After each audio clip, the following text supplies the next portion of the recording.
सासे ट्राइबेल हिन्जावसाखौ हानजायै जिनाहारि खालामनाय जाथायखौ गोख्रों रावजों सोंखारिदों एबसुआ। क'क्राझारनि सेरफांगुरिनिफ्राय दतमा थांनाय लामायाव सासे हिन्जावसाखौ साब्रै दुथांफोरा गारिनि सिङावनो जिनाहारि खालामदोंमोन। बे इनाय आरो मुगैथाव जाथायखौनो गोख्रों रावजों सोंखारिदों मिरु एबसुनि लेङाइ आफादगिरि खोरोमदाव वारिया। बिथाङा बुंदों, जोंनि सुबुंफ्रा बेबायदि इनाय जाथायनिफ्राय सांग्रां जानांगोन। लामा हान्थिनाय समाव आइजोफ्रा सांग्रां जानाया गोनां। बे इनाय जाथायनि गासैबो दायनिगिरिफोरखौ गोख्रों साजा होनांगौ होननानै आसाम सरकार पुलिस बिफानखौ खावलायदों बिथां खोरोमदाव वारिया। आथिखालाव मबाइलनि जुगाव सुबुंफोरनि सोलिनाय आरो सांग्रांथिखौ नोजोर बोनानै मिरु एबसुनि दैदेनगिरिया खौरांनि सिगाङाव मा बुंबावदों, फै आबुं बाथ्राखौ मिन्थिना लानि। जोङो दुलाराय बर' फरायसा आफादनिफ्राय बे मोनसे गथ'साखौ जिनाहारि खालामनाय बे जाथायखौ जों गोख्रों रावजों सोंखारियो। बेबादि दिनैनि जोंनि ओनसोलाव बे रामफुनबिल आथियाबारिनिफ्राय जाय दायनिगिरिफ्रा जों मिथिनायाव बिथांमोना खाजाबाय, हमजाबाय। POCSO' act, prevention of sexual offences act चिल्ड्रेननि जि मोनसे आयेन दं, जाय गथ'साया माइनरमोन आरो बेबादि जाथाया जानायखौ जों दुलाराय बर' फरायसा आफादा सोंखारिनायजों लोगोसे जोङो बेखौनो खावलायो जे जोंनि गासैबो समाज, जोंनि ओनसोलाव गोबां जोंनि लाइमोनफ्राबो सांग्रां जानांगौ, जाहाथे बिनिफ्राय जों बारग'यो। फारसेथिंजाय जाय बिथांमोना, जाय सुथुरफ्रा बेफोरखौ खाबु लानानै लामा हान्थियो, बेफोरखौ जोङो साबधानै नोजोर बोनांगौ। मानोना दानि समाव गोबां बेबादि जिनाहारि जाथाय जोंनि ओनसोलाव जालांबाय, जायखौ लानानै जों बयबो समाजनि आफाद आरो माहारियारि हान्जाफ्रा आरो बर' फिसाफ्रा जोङो बेखौ अराय सम नेवसियो। आरो बिनिखायनो जे दिनै गोख्रोङै बे जिनाहारि खालामग्रा जाय बिथांमोना खाजाबाय बा हमजाबाय, बिथांमोननि सायाव आयेनारि बिथिंजों गोख्रों साजा होनांगौ। दिनै क'क्राझाराव बिदिन्थि दंखायो, जाय बिथांमोना जिनाहारि खालामनाय बिथांमोना लाइफ इमप्रिजनमेन्ट बेबादि मोनसे टिम थांनाय जोंनियावहाय क'क्राझाराव जायफ्रा मार्डार खालामदोंमोन, बेबादि मोनसे बिदिन्थि दङ, आयेननि राय दङ क'क्राझार डिस्ट्रिक्ट सेसन्स कर्टआव।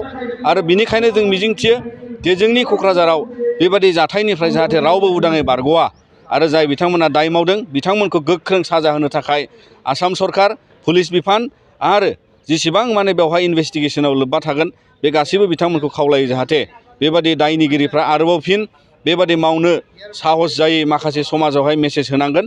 आरो बिनिखायनो जोंनि सुबुं माहारिनि गेजेरावबो जोङो बेखौनो सांग्रां जानांगोन, जाहाथे जोंनि रावबो गथ' फिसाफ्रा बेबादिनि थाखाय बुलि जानाङा। आरो बेखौनो हास्थायनानै दिनैनि समाव जोङो दुलाराय बर' फरायसा आफादा आरोबाव जाहाथे बेबादि जाथायफ्रा दाजाथों जोंनि ओनसोलाव, बिनि थाखाय जों अरायबो बे सांग्रांथिखौ दोनगोन। आरो बेखौ लानानै जाहाथे बिथांमोना गोख्रों साजा मोनो, बिनि थाखाय जोङो दिनैहाय फोसावो। बेफोरबादि जिनाहारि बा बायदिसिना बेबादि आइजोफोरनि हेंथायै जिफोर अयथासार सोलिदों, बिनि फारसे गोबां जानायनि जाहोन थानो हायो। नाथायबा दा नोंथाङा जेखौ बुंबाय जे दिनैनि समाव मबाइलनि जुग, इन्टारनेटनि जुग आरो बेजों गुबुन गुबुन मानसिफ्रा गुबुन गुबुन सुबुंजों जगाजग जायो, बा बेफोरो मोनसे जायफ्रा दिनैहाय बिनि सायावनो ससियेल मिडिया बा बेबादि इन्टारनेट बाहायनानैनो माखासे गाज्रि खाबु लानो थाखाय माखासे सुबुं ओंखारो।